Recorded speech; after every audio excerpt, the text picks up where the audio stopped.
नमस्कार दोस्तों, स्वागत है आप सभी का अपने अपने YouTube चैनल मैथ्स अकेडमी पर।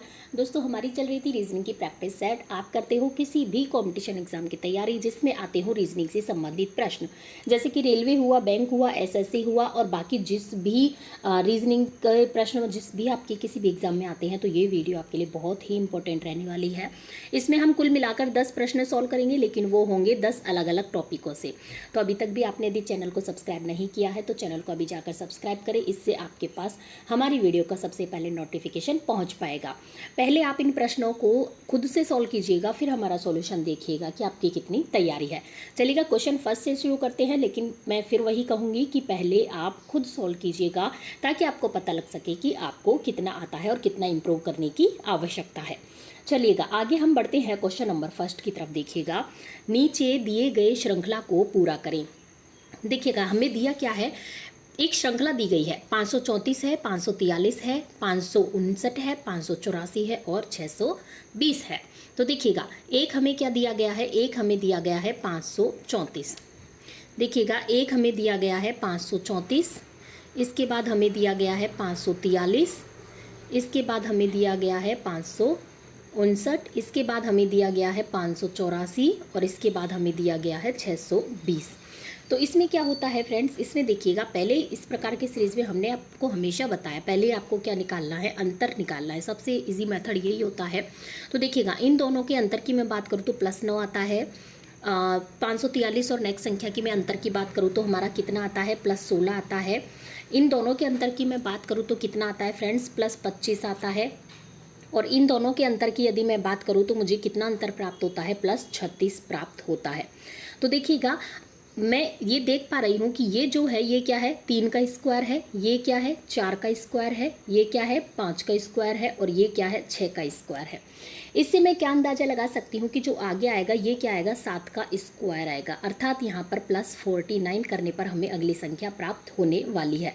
तो 620 में यदि मैं कितना ऐड करूँ, 620 में मैं ऐड करूँ 49, तो मुझे कितना प्राप्त होता है फ्रेंड्स। देखिएगा, 9 ऐसे के ऐसे, 4 2 6 और 6 मतलब 669 मतलब 669 प्राप्त होता है, जो कि हमारे दिया गया है ऑप्शन नंबर सी में। अर्थात ऑप्शन नंबर सी इसका सही जवाब हो जाता है।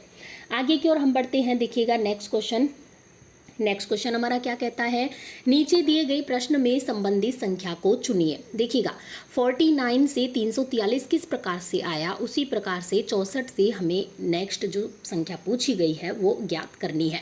तो देखिएगा, 49 क्या होता है फ्रेंड्स, 49 होता है 7 का स्क्वायर और जो 343 होता है ये क्या होता है, 7 का क्यूब। अर्थात ये इन दोनों का अनुपात है, सेम संख्या का स्क्वायर सेम संख्या का अनुपात। तो जो हमारे समानुपात के बाद जो संख्या दी गई है 64 है, ये किसका स्क्वायर होता है, ये होता है 8 का स्क्वायर। इसका मतलब जो अगली संख्या आएगी 8 का क्यूब आएगा। ठीक है, 8 का क्यूब क्या होता है, 8 का क्यूब हमारा होता है 512। 8 का क्यूब से तात्पर्य 8 गुणा 8 गुणा 8 कर हम देख लेंगे। तो 8 का क्यूब क्या हो जाएगा, मतलब 8 की घात 3 512 हो जाएगा, जो कि हमारे दिया गया है ऑप्शन नंबर डी में। अर्थात ऑप्शन नंबर डी इसका सही जवाब हो जाता है। नेक्स्ट क्वेश्चन है, नीचे दिए गए प्रश्न में लुप्त संख्या हमें ज्ञात करनी है। तो देखिएगा, लुप्त संख्याओं वाले प्रश्न आपने काफ़ी एग्जाम में देखे होंगे, बहुत इंपॉर्टेंट ही रहते हैं। तो देखिएगा, लुप्त संख्या की यदि मैं बात करूं कि नीचे दिए गए प्रश्न में लुप्त संख्या हमें ज्ञात करनी है, इसका मतलब 4 6 2 से मुझे 26 लाना होगा, 3 7 5 से 26 लाना होगा। उसी प्रोसेस या उसी मेथड से मुझे 5 8 4 से यहाँ पर कौन सी संख्या प्राप्त होती है ये हमसे पूछा गया है। पहले आप खुद सॉल्व जरूर कीजिएगा कि आपसे सॉल्व हो पाता है कि नहीं हो पाता है, वीडियो पॉज करके देन आप हमारा सॉल्यूशन देखिएगा। चलिएगा, हम बात कर लेते हैं हमारे मेथड की। देखिएगा, हम पहले करते हैं इन दोनों को मल्टीप्लाई। तो 6 चौका क्या प्राप्त होता है मुझे, 24 में मैं नीचे वाला ये 2 ऐड कर देती हूँ क्योंकि मुझे लाना है कितना, 26। तो 24 में मैं 2 ऐड करती हूँ तो मुझे 26 इजीली प्राप्त हो जाता है। आगे की तरफ बढ़ते हैं। तो देखिएगा, 7 गुणा 3 करूँ तो 7 तिया मुझे 21 प्राप्त होता है। 21 में मैं इसमें नीचे वाला 2 ऐड किया तो नीचे वाला 5 ऐड करूँगी, तो नीचे वाला 5 ऐड किया तो मुझे 26 प्राप्त हो जाता है, जो कि इसमें बीच में दिया गया है। इसी प्रकार जो हमसे पूछा गया है हम उसकी बात कर लेते हैं। तो 5 गुणा मैं 8 करती हूँ तो कितना मुझे प्राप्त होता है, 8 पंजो 40 और 40 में मैं कितना ऐड करूँ, नीचे वाला 4 ऐड कर देती हूँ तो मुझे कितना प्राप्त होता है फ्रेंड्स, 44। अर्थात 44 इसका सही जवाब हो जाएगा। ऑप्शन नंबर बी की तरफ हम पहुँचते हैं। आगे की ओर देखिएगा, नेक्स्ट क्वेश्चन क्या कहता है हमारा, नीचे दी गई आकृति में कितने त्रिभुज हैं। देखिएगा, त्रिभुज वाला हमने वीडियो भी अपलोड किया हुआ है, यदि वह आपने नहीं देखा तो जरूर देखिएगा। यदि आपको फिर से वो समझना है तो आप फिर से हमें कमेंट करके बता सकते हैं। इससे क्या होगा कि आपके त्रिभुज की गणना से संबंधित जिस भी प्रकार के प्रश्न आएंगे हम उसमें आपको सॉल्व करवाने का प्रयास करेंगे। तो देखिएगा, इस प्रकार के प्रश्नों में हमने आपको हमेशा बताया है, जैसे कि ये कोई वर्ग होता है या आयत होता है या कोई चतुर्भुज इस प्रकार का आपको दिया गया हो, तो और इस प्रकार की क्रॉस जो संरचना है वो इसको काटे, क्रॉस लाइन इसको काटे, तो इस प्रकार के में हम क्या करते हैं 1 2 3 4, ठीक है, 1 2 3 4 इसमें खाने हैं। इसका मतलब क्या हो जाएगा, 4 गुणा 2, 4 दूनी 8, मतलब 2 गुनी त्रिभुज इसके अंदर पाए जाएंगे। चलिएगा, इसी प्रकार का देखिएगा हमें ये संरचना दी गई है, इसको क्या कर दिया गया है, इस वाली संरचना को थोड़ा सा तिरछा कर दिया गया है और इसमें ही क्या हो रहा है, ये कॉर्नर से लाइन इसमें मिली हुई है। तो इसको हम किस प्रकार सॉल्व करेंगे, देखिएगा, पहले हम इसके जो खाने हैं वो गिनते हैं 1 2 3 4, अर्थात 4 दूनी 8 त्रिभुज तो ये हो गए हमारे, 2 गुने होते हैं। इसके अलावा और कितने त्रिभुज हैं, देखिएगा, एक येरा, एक येरा, एक येरा, एक येरा, मतलब कि कितने हैं, 4 त्रिभुज और हैं। अब 8 में मैं 4 और ऐड कर देती हूँ तो देखिएगा 8 4 कितने होते हैं फ्रेंड्स, 12 होते हैं, अर्थात 12, अर्थात सी ऑप्शन इसका सही जवाब हो जाएगा। आगे की ओर हम बढ़ते हैं, नेक्स्ट क्वेश्चन देखिएगा, क्वेश्चन नंबर 5, अविवाहित अध्यापक और पिता, इनको हमें वैन आरेख के द्वारा दर्शाना है। देखिएगा, ये हमारे क्या होते हैं, अविवाहित हो गए, ठीक है, अविवाहित मतलब कि अध्यापक, ठीक है, ये अविवाहित हो गए और ये हमारे क्या हो गए, ये हो गए हमारे अध्यापक, ठीक है, बीच वाले अध्यापक हो गए और ये हमारे हो गए पिता, ये हमारे क्या हो गए फ्रेंड्स, पिता हो गए और ये हमारे क्या हो गए, अविवाहित हो गए, ठीक है, और बीच वाले हमारे क्या हो गए, अध्यापक हो गए। अर्थात कुछ अध्यापक अविवाहित भी होते हैं, कुछ अध्यापक पिता भी हो सकते हैं। तो इस प्रकार का जो वैन आरेख दिया गया है ऑप्शन नंबर ए में दिया गया है, अर्थात ऑप्शन नंबर ए इसका सही जवाब हो जाता है। आगे की ओर हम बढ़ते हैं, देखिएगा, कथन और निष्कर्ष वाला प्रश्न है। कथन क्या दिया है, सभी फल पत्तियां हैं। तो देखिएगा, ये हमने फल बना दिया, सभी फल क्या हैं, पत्तियां हम पिंक से बना देते हैं, ये सभी फल क्या हो गई, पत्तियां हो गई।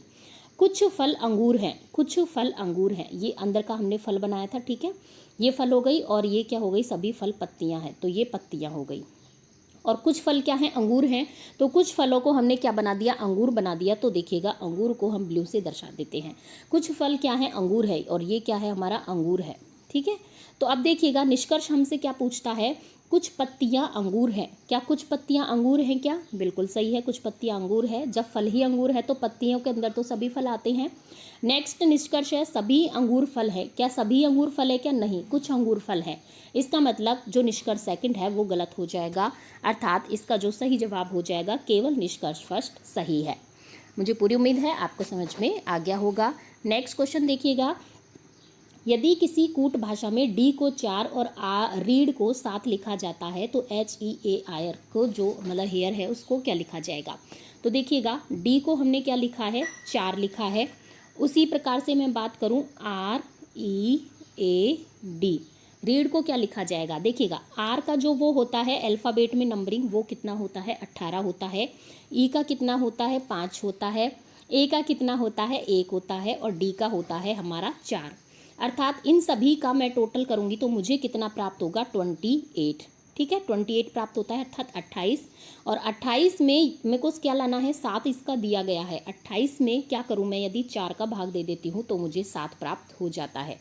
इसी प्रकार से देखिएगा, HEAR का हम निकालेंगे, HEAR, तो देखिएगा H कितना होता है, 8 होता है, प्लस E कितना होता है, 5 होता है, प्लस A कितना होता है, 1 होता है, और R की मैं बात करूँ तो होता है 18। इन सभी का मैं टोटल करूंगी तो मुझे प्राप्त होगा 32, और 32 में यदि मैं डिवाइड करूंगी 4 से, क्योंकि ऊपर हमने 4 से डिवाइड किया है, तो मुझे कितना प्राप्त होगा, 8 प्राप्त होता है। और 8 हमारे दिया गया है ऑप्शन नंबर डी में, अर्थात ऑप्शन नंबर डी इसका सही जवाब हो जाएगा। आगे की ओर हम बढ़ते हैं, नीचे दिए गई प्रश्न आकृति का हमें सही दर्पण छवि चुननी है। देखिएगा, दर्पण छवि में हमेशा क्या होता है, लेफ्ट तो आपको राइट दिखाई देगा, राइट हमेशा लेफ्ट दिखाई देगा। तो इस प्रकार का यदि हम गोला बनाकर देखिएगा, ये जो लाइन है ये तो ऐसे कैसे सेम दिखाई देगी, इसके अलावा ये जो बड़ा वाला गोला है ऊपर वाला, ये इधर की तरफ आ जाएगा लेफ्ट साइड, और ये छोटा वाला इधर आ जाएगा, ठीक है। और ये जो नीचे वाला है ये तो सेम रहेगा। इस प्रकार की जो प्रश्न आकृति हमें जो उत्तर आकृति में ढूंढनी है, ये कौन से में हो जाएगी, ऑप्शन नंबर सी में, अर्थात ऑप्शन नंबर सी इसका सही जवाब हो जाता है। आगे की ओर हम बढ़ते हैं। नीचे दिए गए प्रश्न में संबंधित शब्द को चुनिए। देखिएगा, तैरना, नदी, चढ़ना, जो इस समानुपात वाले प्रश्न होते हैं, इनको हम किस प्रकार सॉल्व करते हैं, इसका इससे जो संबंध होता है उसी प्रकार चढ़ना का किससे होगा, ये हमें इसमें ज्ञात करना है। तो देखिएगा, नदी में हम क्या करते हैं, तैरते हैं, उसी प्रकार चढ़ते कहाँ पर हैं, ये आपको पता होना चाहिए, आपका क्वेश्चन सॉल्व हो गया। तो देखिएगा, चढ़ते हम कहाँ पर हैं, पर्वत पर, अर्थात ऑप्शन नंबर डी इसका सही जवाब हो जाता है। हमें केवल जो रिलेशन इनमें है वही रिलेशन से नेक्स्ट जो हमसे पूछी गई है संख्या या कोई भी शब्द, उसके हमें पहुंचना है। आगे की ओर हम बात करते हैं। लास्ट हमारा क्वेश्चन देखिएगा, क्वेश्चन नंबर 10। नीचे दिए गए प्रश्न में विषम संख्या की हमें क्या करनी है, पहचान करनी है। तो देखिएगा, मैं बात करूं तो देखिएगा, ये क्या होता है, 10 100 है, 100 है, 10 है, 625 है, 25 है, 325 है, 9 है, 125 है, 5 है, ठीक है। तो देखिएगा, 10 क्या है, इससे भाज्य है, मतलब जो 100 है वो 10 से भाज्य है, और जो 625 है वो 25 से भाज्य है, और जो 125 है वो 5 से भाज्य है। लेकिन जो ये हमारा 325 है, ये 9 से भाज्य नहीं है। 325 का यदि मैं 9 में भाग दूं, 9 का 325 में यदि भाग दूं तो ये पूरा पूरा भाग नहीं जाता है, अर्थात ये अभाज्य हो जाएगा। अर्थात ऑप्शन नंबर बी, बाकी चारों ऑप्शन में ऑप्शन नंबर बी बाकी तीनों से क्या हो जाता है, डिफरेंट या अलग हो जाता है, अर्थात विषम हो जाता है। इसी की हमें क्या करनी थी फ्रेंड्स, पहचान करनी थी। तो चलिएगा फ्रेंड्स, हमारे होते हैं इसमें कितने, 10 क्वेश्चन कंप्लीट होते हैं। यदि आपको और इसी प्रकार के प्रश्नों की आवश्यकता है, इसी प्रकार के आप कॉम्पिटिशन एग्जाम की तैयारी करते हैं, तो आप इस चैनल को सब्सक्राइब कर सकते हैं। यदि वीडियो पसंद आता है तो आप इसे लाइक भी कर सकते हैं। चलिएगा फ्रेंड्स, हम मिलते हैं नेक्स्ट वीडियो में। धन्यवाद।